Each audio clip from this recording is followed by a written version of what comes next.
Buenos días, compañeros. Mi tema es intervenciones de enfermería para la atención a la mujer en inducción del trabajo de parto en el primer y segundo nivel. ¿Qué es el trabajo de parto?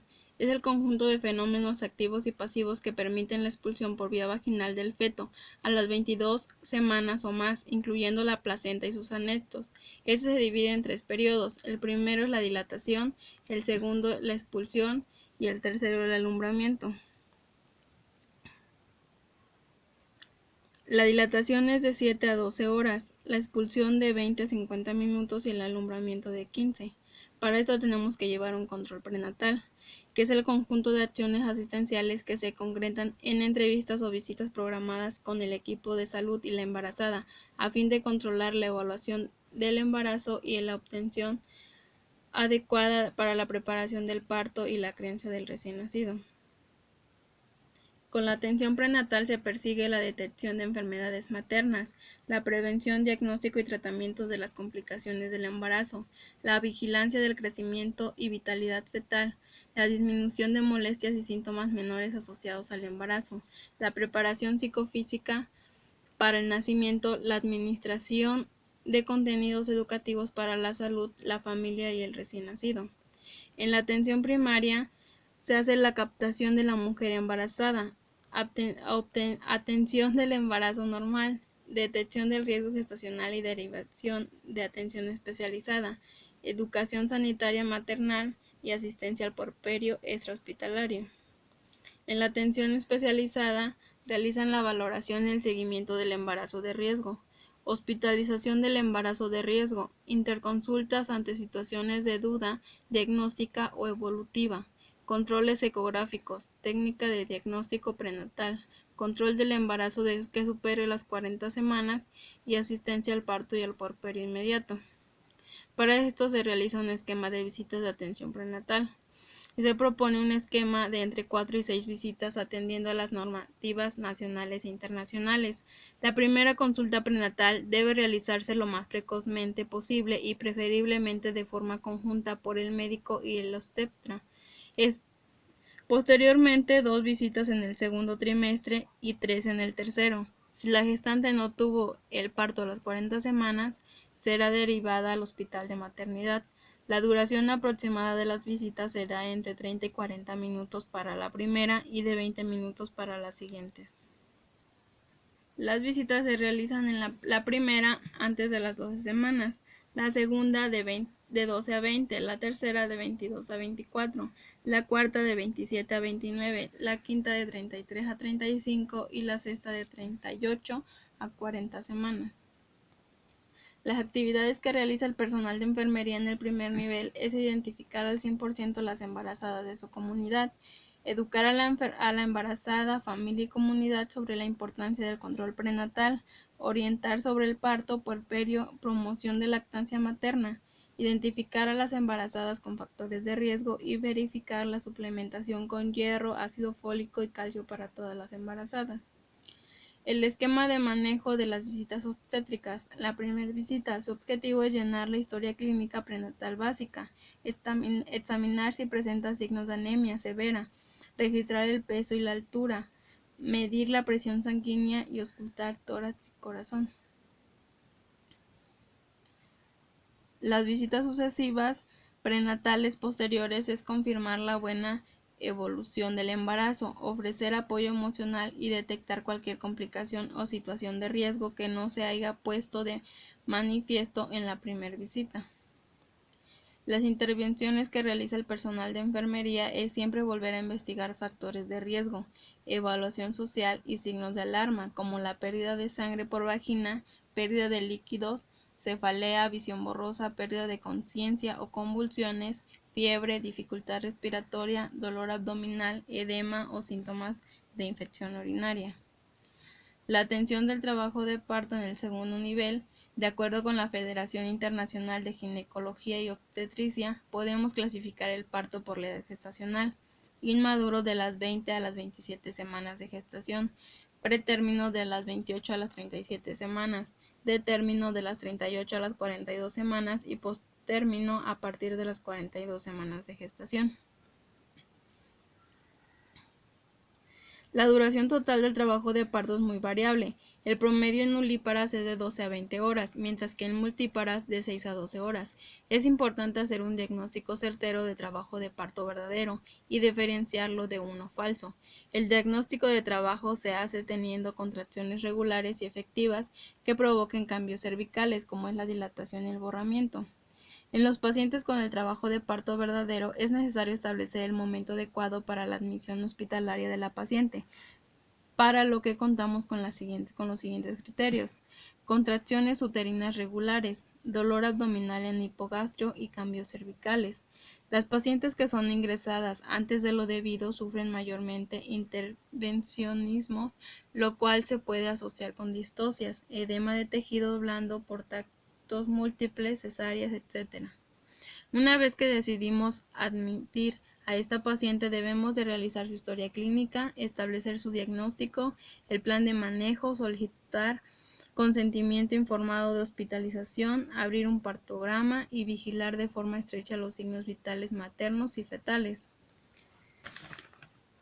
Para hacer un adecuado diagnóstico obstétrico es de suma importancia conocer lo mejor que se pueda la estadística fetal a través de las maniobras de Leopold, la pelvimetría, las condiciones cervicales y los signos vitales maternos y fetales. La estadística fetal nos habla de cómo está orientado el feto y la relación que guardan sus distintos segmentos entre sí y qué relación guardan con la pelvis materna. Se describen 4 términos: situación, presentación, actitud y posición. La situación describe la relación entre el eje longitudinal del feto y de la madre, y ahí se muestra que puede ser transversa o oblicua. La presentación se refiere a la parte del cuerpo fetal que se aboca al estrecho mayor de la pelvis. Es capaz de llenarlo y de desencadenar un trabajo de parto. Si el feto se encuentra en situación longitudinal, la presentación puede ser pélvica o cefálica. Si se encuentra en situación transversa, se presenta el hombro. La actitud es la relación que guardan las distintas partes fetales entre ellas. Normalmente la actitud cambia a lo largo de la gestación y en los últimos meses el producto toma su actitud definitiva. Puede encontrarse en una actitud indiferente en flexión, en extensión o en hiperextensión. La posición es la relación que guarda un punto específico del producto con el lado izquierdo o derecho de la pelvis materna. La pelvimetría interna: al realizar un tacto vaginal se puede tomar medidas cuantitativas de la capacidad de la pelvis materna que nos dan información importante sobre el canal por el cual tiene que pasar el producto y sobre todo si es suficiente o es pequeño. Las condiciones cervicales: al realizarse un tacto vaginal debemos de describir, como lo mencionamos anteriormente, la pelvimetría. Sin embargo, también debemos de indagar las condiciones cervicales. Del cervix se puede describir su posición, su consistencia, el borramiento, la dilatación. Estos parámetros los podemos utilizar para calcular el índice de Bishop, como se muestra a continuación. La puntuación que obtengamos con este índice nos hablará de la necesidad de la inducción o de la conducción del trabajo de parto.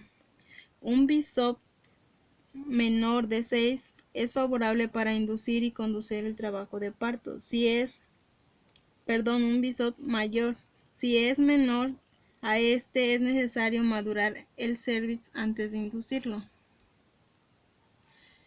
La monitorización fetal. El monitoreo fetal se realiza al escuchar la frecuencia cardíaca fetal. Esto se puede hacer con una cardiotocografía externa de Pinar o Daptone. En los embarazos de riesgo solo está indicado realizar monitoreo de la frecuencia cardíaca cada 30 minutos después de cada contracción. La frecuencia cardíaca normal es de 110 a 160 latidos por minuto. Valores por abajo o por arriba de estos pueden indicar hipoxia y sufrimiento fetal. Mecanismos de trabajo de parto: es el conjunto de movimientos que realiza el feto para salir a través del canal del parto. Para su estudio dividimos este proceso en pasos secuenciales, lo cual facilita su atendimiento. Sin embargo, en la realidad y en condiciones fisiológicas es un fenómeno continuo y simultáneo sin interrupción. El encajamiento es el mecanismo por el cual el diámetro varietal del producto pasa a través del estrecho superior de la pelvis materna. Esto puede ocurrir en las últimas semanas de la gestación o hasta el comienzo del trabajo de parto. El enciclitismo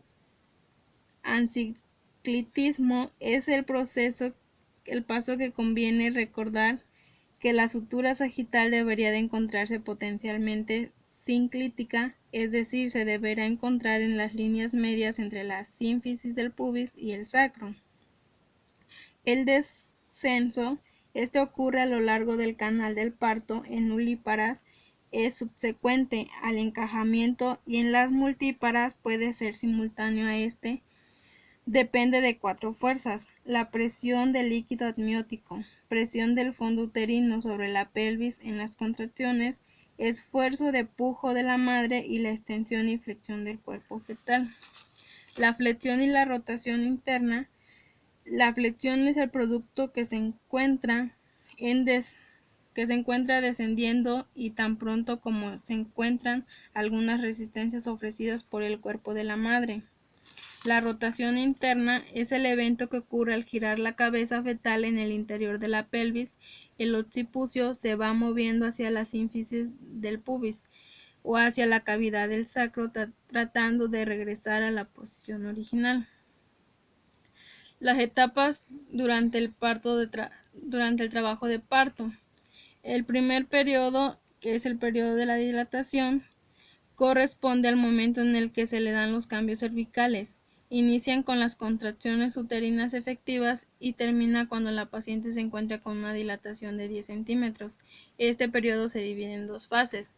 La primera es la fase latente. Esta fase inicia cuando las contracciones son regulares y termina cuando el tacto vaginal medimos una dilatación de 3. La duración del periodo de la latencia es variable, en promedio de 6.4 horas para las primigestas y de 4 para las multigestas. Una duración mayor de 20 y 14 horas respectivamente se denomina como fase latente prolongada. Esta fase puede verse modificada por el uso de sedación excesiva, analgesias epidurales y condiciones desfavorables del cuello uterino. La segunda es la fase activa. Se inicia cuando el cuello uterino tiene mayor de 3 centímetros de la dilatación y culmina con una dilatación completa de 10. A su vez, la fase activa presenta una fase de aceleración de 3 a 8 centímetros y una fase de desaceleración de 8 a 10 centímetros. Duran un promedio de 4 a 9 horas en las nulíparas con una desviación estándar amplia. Se dice que el ritmo de la dilatación debe de ser de 1 a 2 centímetros por hora, como mínimo en nulíparas, y de 1.5 centímetros por hora en multíparas. El segundo periodo es el expulsivo. Inicia con la dilatación completa del cuello uterino y termina con la expulsión o nacimiento del producto. En promedio, la duración es de 50 minutos en nulíparas y de 20 minutos en multíparas. El descenso del producto es más acelerado en este periodo y la madre comienza a sentir deseo de pujo o necesidad de defecar. En este periodo debemos de insistirle a la madre que el pujo es muy importante para el nacimiento de su bebé. De ahí se coloca en la sala de expulsión a la paciente en posición litotómica. Se realiza una limpieza de la región vulvar, perineal y la cara interna de los músculos. El médico que atenderá el parto se debe realizar un lavado de manos quirúrgico, colocarse una bata y guantes estériles y colocar los campos estériles en la paciente. Ya se coloca un campo por debajo de la cadera de la madre, uno en cada pierna y uno en la región abdominal. El médico encargado de atender el parto se debe solicitar el material que necesitará. El obstetra debe valorar en ese momento si es necesario realizar una episiotomía y si esto debe de ser media o medio lateral. Esto puede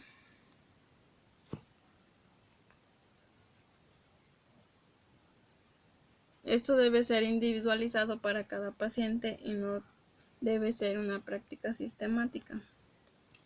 Este periodo también se puede dividir en 3 fases, que es el nacimiento de la cabeza, nacimiento de los hombros y el nacimiento de cuerpo y piernas. El tercer periodo, o el alumbramiento, el cual inicia con el nacimiento completo del producto y termina con la expulsión de la placenta y sus anexos. En este periodo es importante monitorizar el tono uterino, así como el sangrado. Existen signos del desprendimiento placentario, útero globular y firme, borbotón de sangre, el útero asciende en el abdomen, el cordón umbilical sale un poco más de la vagina. Este periodo de trabajo de parto requiere la participación activa del obstetra, ya que esto disminuye el riesgo de hemorragia, reduce la necesidad de administración de oxitóxicos y acorta la duración de este proceso. Esto se logra de la siguiente manera. Para la extracción de las placentas existen 2 maniobras principales. La maniobra de Bradens. Esta se utiliza con la pinza, se realiza una extracción leve del cordón umbilical en 45 grados de forma descendente, al mismo tiempo con la otra mano se hace una compresión suprapúbica para detener el fondo uterino y que no haya alguna inversión uterina. Y en las maniobras de Dublín, una vez que se asoma la placenta en el introito vaginal, se toma y se gira sobre un propio eje longitudinal mientras se hace una leve tracción. Esto evita que se rompan las membranas y haya retención de restos placentarios y sangrado.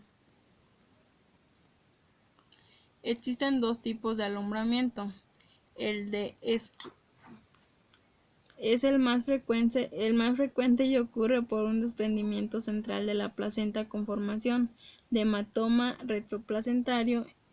En este nace primero la cara fetal y después la materna, que se acompaña con la salida de hematoma. El otro tipo se llama Ducan, es de menos frecuente. En este hay un desprendimiento de los bordes de la placenta con una hemorragia previa a la salida de la placenta. Normalmente en este tipo de alumbramiento vemos primero la cara materna de la placenta.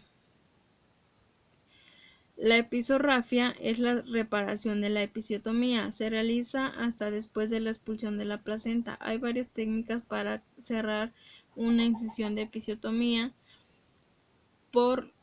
pero en todos los casos se requiere la hemostasia y la restauración anatómica sin excesos de puntos de sutura. Se realiza con una sutura absorbible que no requiere ser removida posteriormente. Por lo general, para suturar la mucosa y una submucosa vaginal se realiza una sutura continua. El manejo de la oxitocina se administra en dosis crecientes hasta obtener la actividad uterina adecuada. Gracias.